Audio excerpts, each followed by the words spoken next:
കാലപ്പഴക്കം കാരണം നിഷ്ക്രിയമായ ബാങ്ക് അക്കൗണ്ടിലെ പണത്തെക്കുറിച്ച് നിങ്ങൾക്ക് ആശങ്കയുണ്ടോ? എന്നാൽ ഇനി പേടിക്കേണ്ട. ഈ തുക നിങ്ങൾക്ക് തിരികെ ലഭിക്കുക തന്നെ ചെയ്യും. അതിനുള്ള എളുപ്പവഴികളാണ് ഇനി പറയുന്നത്.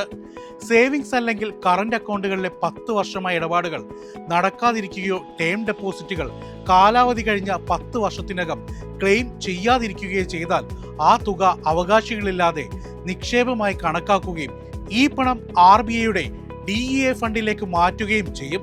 നിക്ഷേപകർക്കോ നിയമപരമായ അവകാശികൾക്കോ ബാധകമായ പലിശ സഹിതം പിന്നീട് എപ്പോൾ വേണമെങ്കിലും ബന്ധപ്പെട്ട ബാങ്കിൽ നിന്നും തിരികെ ക്ലെയിം ചെയ്യാൻ അവകാശമുണ്ട്. നിക്ഷേപം കണ്ടെത്തിയാൽ അത് തിരികെ ലഭിക്കുന്നതിനായി ഈ 3 കാര്യങ്ങൾ മാത്രം ചെയ്താൽ മതി. സ്ഥിരം ശാഖയല്ലെങ്കിൽ പോലും ബാങ്കിന്റെ ഏതെങ്കിലും ഒരു ശാഖയിൽ പോവുക.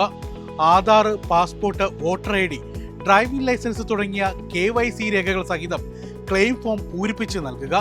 ബാങ്ക് രേഖകൾ പരിശോധിച്ച് ഉറപ്പുവരുത്തിയതിനു ശേഷം ബാധകമെങ്കിൽ പലിശ സഹിതം നിങ്ങളുടെ തുക തിരികെ ലഭിക്കും.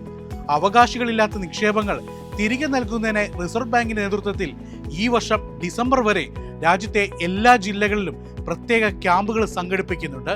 ഈ അവസരം പ്രയോജനപ്പെടുത്താവുന്നതാണ്.